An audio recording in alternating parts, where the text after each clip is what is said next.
Good evening students, मैं self Sanjay Pandey chemistry teacher आप सभी का स्वागत करता हूं। जैसा कि आप जानते हैं, आपको मैं पिछली वीडियो में पीरियोडिक टेबल के बारे में जानकारी दिया, तो मैं उसमें थोड़ा पूछना चाहता हूं कि आप लोग कितना लर्न कर लिए हैं बच्चों, क्योंकि उसको मैंने एक ट्रिक के माध्यम से याद करने का तरीका एक बेहतर बनाया, क्योंकि आपके पास पहुंचाने की कोशिश किया कि आप उसका पहुंच जाए और आप उसको क्या करें, सभी एलिमेंट्स को याद कर लें।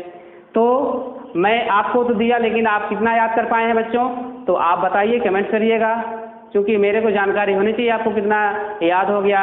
अब मैं उसके आगे का और बेहतर से अच्छे मैं आपको देने की कोशिश करूँगा।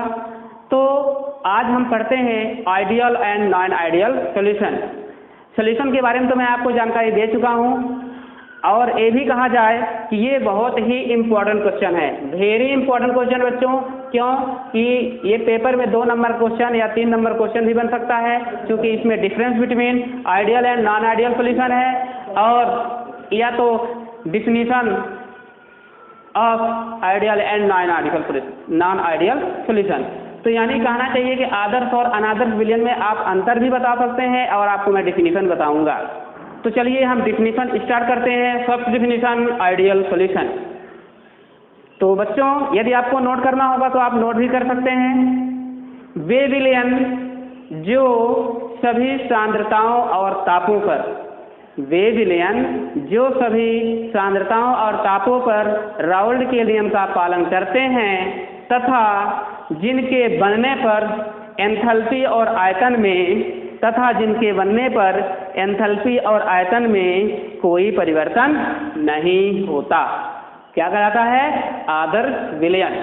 वे विलयन जो सभी सांद्रताओं और तापों पर राउल्ट के नियम का पूर्णतः पालन करते हैं, यानी पूरी तरह से पालन करते हैं, उसे आदर्श विलयन कहते हैं।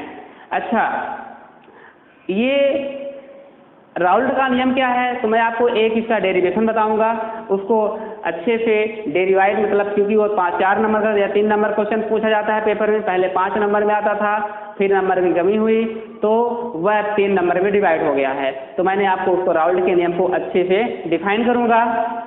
तो हम बात करते हैं आइडियल सॉल्यूशन की। तो बच्चों, डिफिनीशन आपको समझ में आ गई? और तो बोलूँ एक बार, समझ लीजिएगा।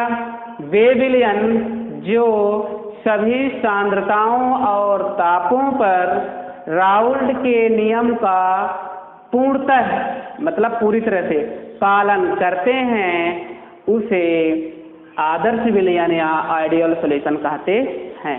अच्छा, मैं एक आपको और पॉइंट बोलने वाला हूँ। मान लीजिए अपनी बघेली बात में, अपनी जानकारी के लिए, यदि हम नियम का पालन करेंगे तो आदर्श विलयन कहलाएंगे, और यदि हम नियम का पालन नहीं करेंगे तो अनादर्श विलयन कहलाएंगे। बच्चों, याद हो गया?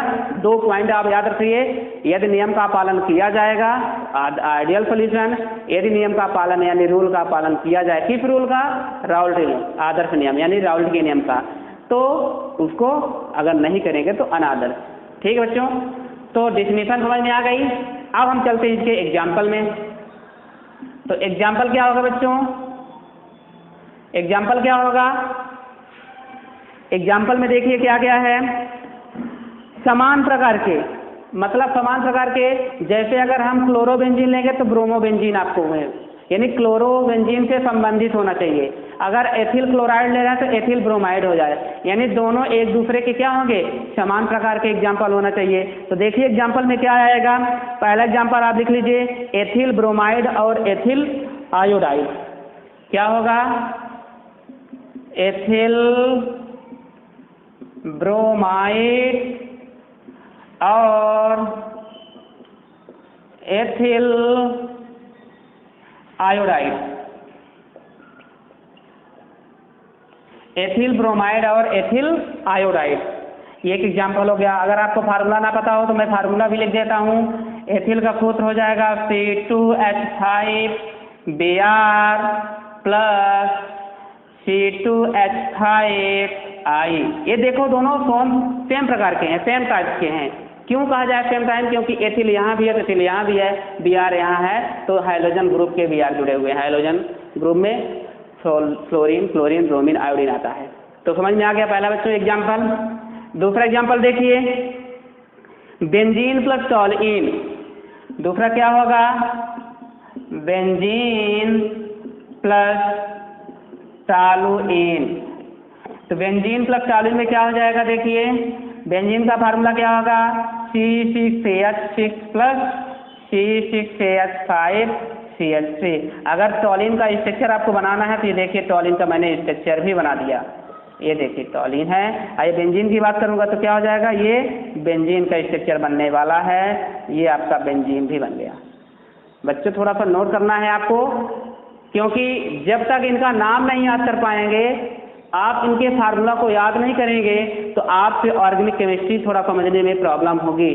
तो मैं बार बार बोल रहा हूँ, क्यों मैं लिख रहा हूँ? देखने के लिए नहीं लिख रहा हूँ। इनका मैं एग्जाम्पल लिख दिया हूँ, लेकिन इसके साथ साथ मैं आपको थोड़ा सा फार्मूला बताने की कोशिश कर रहा हूँ ताकि आप इसको याद कर लें। तो जैसे ही ऑर्गेनिक केमिस्ट्री स्टार्ट होगी तो आपको प्रॉब्लम नहीं जाएगी। Thank you friends. आ रहा है समझने की नहीं आ रहा है? कोई भी आप कमेंट कर सकते हैं। यदि आप पढ़ने के लिए एग्री रहेंगे, हम आपको और अच्छा से क्या देंगे? अच्छा से अच्छा, बेहतर से बेहतर टॉपिक देंगे आपके सामने और लॉजिक के माध्यम से पढ़ाएंगे तो आपको पढ़ना भी क्या होगा? और आसान बन जाएगा, जैसा कि मैंने पीरियड टेबल में दिया। ठीक है बच्चों, आ रहा है समझने की नहीं? चलिए तो निश्चित फर्स्ट, सेकंड, थर्ड एग्जाम्पल देते हैं हम। कौन सा एग्जाम्पल हो जाए? Chlorobenzene plus bromobenzene. क्या नाम है इसका?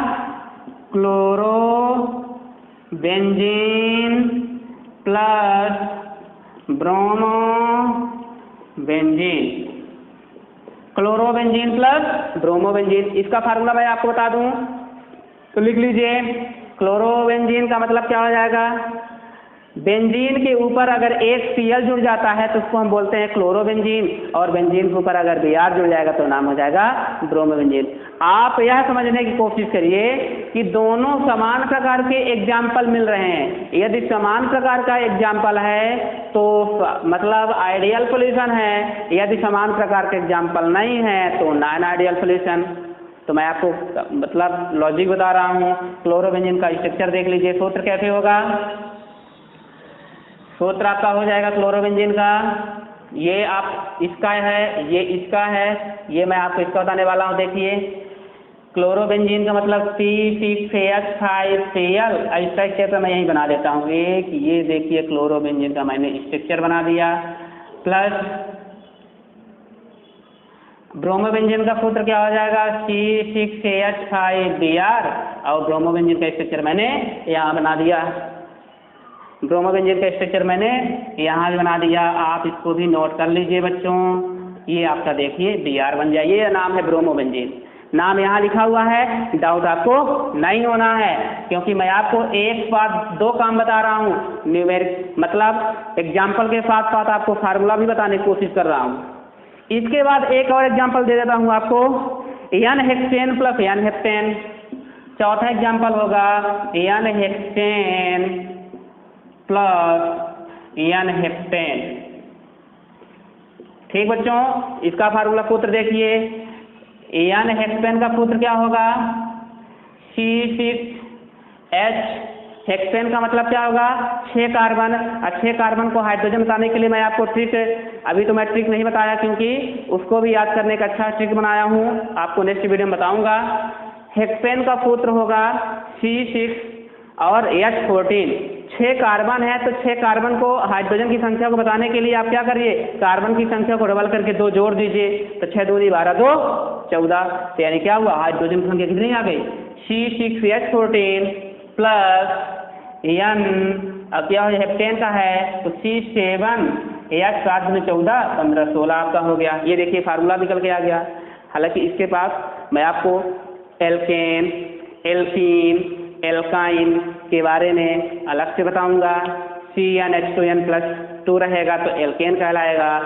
CnH2n रहेगा तो एल्कीन कहलाएगा, और CnH2n-2 रहेगा तो एल्काइन कहलाएगा।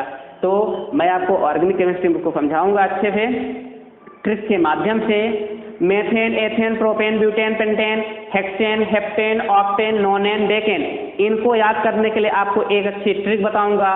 उस ट्रिक के माध्यम से आप अच्छे से समझ सकते हैं और याद कर सकते हैं।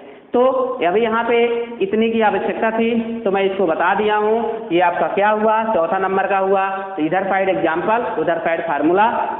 पेपर में सिर्फ आपको ये लिखना है, उसकी आवश्यकता नहीं है, लेकिन आपको बेसिक के लिए मैंने आपको बता दिया। ठीक, तो आइडियल सॉल्यूशन आपकी समझ में आ गया? आइडियल सॉल्यूशन आपके समझ में आ गया?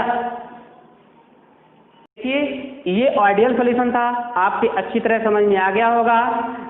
जो क्वेश्चन आपको करना हो नीचे कमेंट्स में आप कर सकते हैं, क्योंकि ये पेपर में आ भी चुका है, कई बार आया है। तो मैं उम्मीद करता हूँ कि आप अच्छे इसको समझें, याद करें।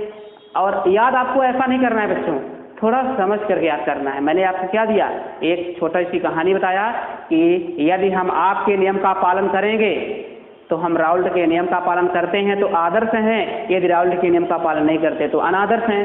तो दो शब्द याद रखना है, राउल्ट के नियम का पालन और ना पालन, मतलब पालन नहीं करना है। इतना आप याद करिए तो 100% आपसे बनता रहेगा।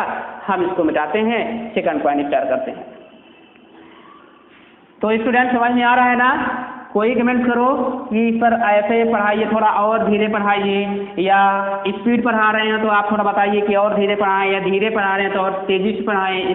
तो क्योंकि मुझे सिलेबस को भी देखना है और आपके समझ में भी आना चाहिए। तो कोई जैसा जिसको प्रॉब्लम होगी तो आप उस प्रकार से कमेंट करेंगे। हम अपनी एक्टिविटी में, अपने एक्सप्लेन में कुछ जरूर अंतर करेंगे। यदि आप कमेंट्स करेंगे तो आप बताइए, क्योंकि आपको पता है मेरी कमी आपको दिखेगी, आपकी कमी मेरे को दिखेगी, लेकिन मेरे को नहीं समझ में आएगा कि मैंने कहाँ पे कमी कर रहा हूँ, कहाँ पे गलती। वो थोड़ा बहुत समझ में आ जाता है बच्चों, लेकिन आप कमेंट्स करेंगे तो निश्चित रूप से उसमें कुछ सुधार किया जाएगा। ठीक है बच्चों? देखिए दूसरा पॉइंट होता है non ideal solution. Non ideal solution, तो क्या डिफिनीशन मैं लिखूं बच्चों? जैसा आप कहेंगे वैसे करेंगे, क्योंकि डिफिनीशन आप चाहेंगे तो लिख भी दूंगा, लेकिन मैं आपको स्क्रीन में दे दूंगा तो ज़्यादा अच्छा रहेगा। ठीक है, स्क्रीन में आपको डिफिनीशन मिल जाएगी। आप जब देखेंगे तो स्क्रीन पे आपको क्या बनेगी, डिफिनीशन। देखिए राउल्ट का नियम, इसमें पालन मतलब राउल्ट के नियम का पालन करना था तो आदर्श, नहीं करूंगा तो अनादर्श। देखिए इसमें राउल्ट के नियम का पालन नहीं करेंगे। वे विलयन जो सभी तापों एवं सांद्रताओं पर, या वे विलयन जो सभी सांद्रताओं एवं तापों पर राउल्ट के नियम का पालन नहीं करते हैं तथा जिनके बनने पर एंथैल्पी और आयतन में परिवर्तन क्या होता है बच्चों, बोलो? एंथैल्पी और आयतन में परिवर्तन हो जाता है। उसमें क्या होता था, नहीं होता है। यहाँ पे क्या हो रहा है, हो जाता है। डिफिनीशन आप लिखिएगा, मैं धीरे धीरे बोल रहा हूँ। वे विलयन जो सभी सांद्रताओं एवं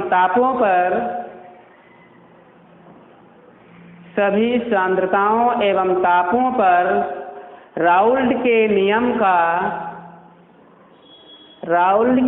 का पालन नहीं करते तथा जिनके बनने पर एंथैल्पी और आयतन में परिवर्तन हो जाता है, अनादर्श विलयन कहलाता है, नॉन आइडियल सॉल्यूशन कहलाता है। ठीक है, एग्जाम्पल देखते हैं। एग्जाम्पल में आपको यह देखना होगा कि इन दोनों का थोड़ा अपोजिट, यानी क्या रहेगा, उल्टा रहेगा। तो हम क्या कहेंगे, उसको अनादर्श विलयन कहेंगे। अनादर्श विलयन में एग्जाम्पल लेते हैं एथिल एल्कोहल प्लस जल। अब एथिल एल्कोहल एग्जाम्पल क्या हो जाएगा, एथिल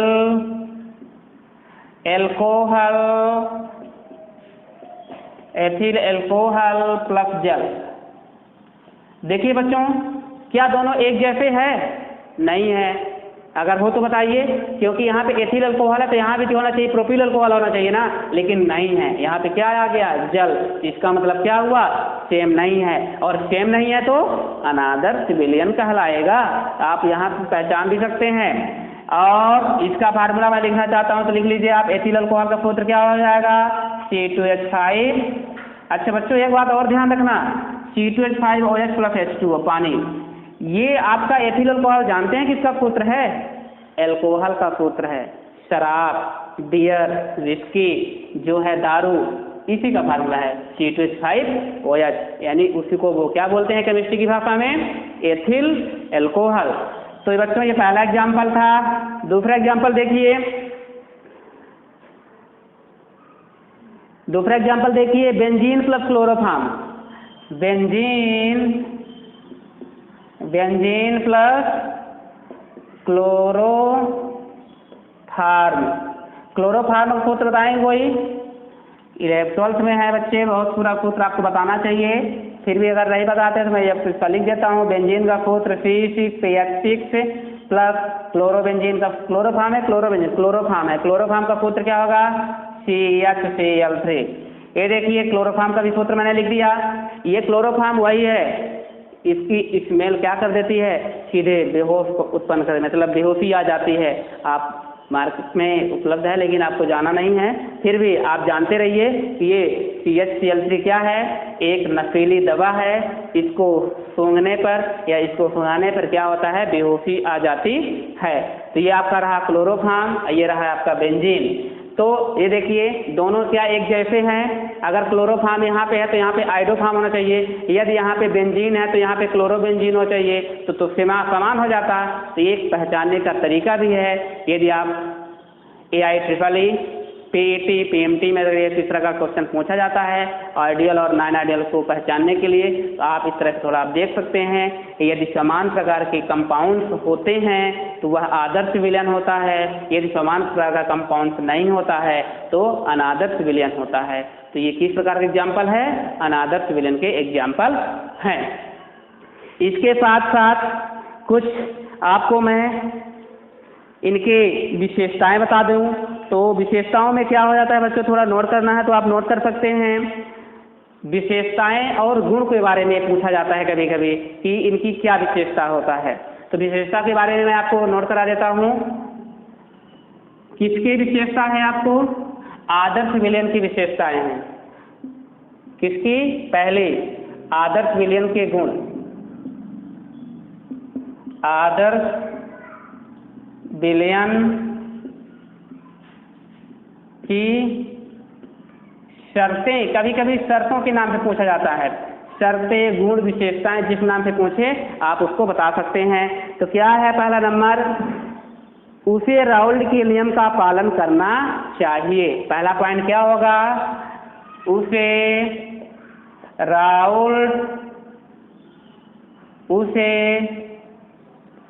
राउल्ट के नियम का पालन करना चाहिए, पहली विशेषता है।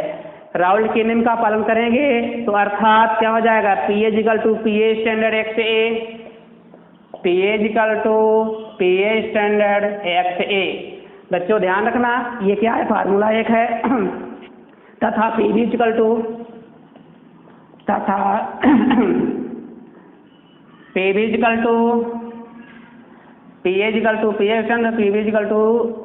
pH standard XB। तो देखिए फार्मूला निकल के आ गया। pH = pH standard XA, PB = PB standard XB। pH के स्थान पर क्या हो जाएगा? PB हो जाएगा। ये क्या है मैं आपको बताऊंगा। शायद XA के बारे में आप परिचित हैं। XJ दैट मीन्स विलायक का मोल प्रभाज, XB दैट मीन्स विलेय का मोल प्रभाज, pH = होता है विलयन का वाष्प दाब। अब pH स्टैंडर्ड को, इसको स्टैंडर्ड बोलते हैं बच्चों। क्या बोलते हैं? इस जो जीरो लगा हुआ है एंगस्ट्रॉम नहीं है, स्टैंडर्ड। तो pH स्टैंडर्ड दैट मीन्स शुद्ध विलायक का वाष्प दाब है। ये विलायक का वाष्प दाब है, ये शुद्ध विलायक का वाष्प दाब है। ठीक, तो ये क्या हुआ? अर्थात आप लिख सकते हैं, अर्थात क्या लिखा हुआ है, उसे राउल्ट के नियम का पालन करना चाहिए, अर्थात P equal to P A standard X A और P B equal to P B standard X B. दूसरी विशेषता है कि delta H mixing equal to 0। दूसरा नंबर क्या होगा, delta H mixing delta H mixing equal to 0, मतलब जो एंथैल्पी में क्या है, कोई परिवर्तन नहीं होता है। इस कारण से ये क्या है, डेल्टा एच को क्या बोलते हैं, एंथैल्पी। आप 11 में पढ़े होंगे। ये डेल्टा एच मतलब एंथैल्पी में कोई परिवर्तन नहीं होता है। और दूसरा पॉइंट और बोले हैं आप, डेल्टा वी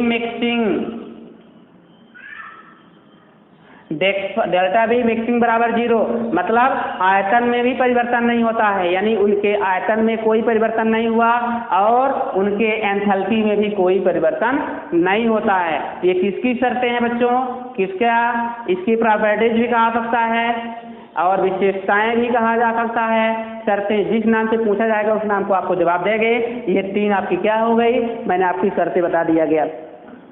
इसके बाद क्या होता है, अनादर्श विलयन की थोड़ी सी बात करेंगे। अनादर्श विलयन क्या हो जाएगा, तो सेम टू सेम इसी का जस्ट उल्टा हो जाएगा बच्चों। आप यहाँ पे क्या लिख लीजिए, आदर्श विलयन की भी शर्तें, और दूसरा पॉइंट में हो जाएगा अनादर्श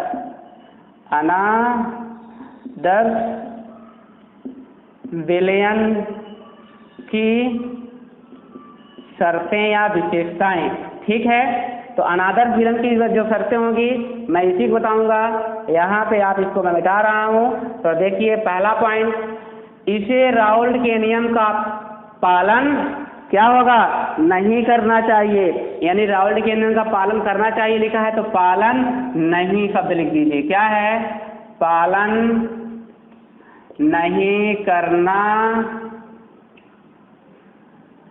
चाहिए, पालन नहीं करना चाहिए, अर्थात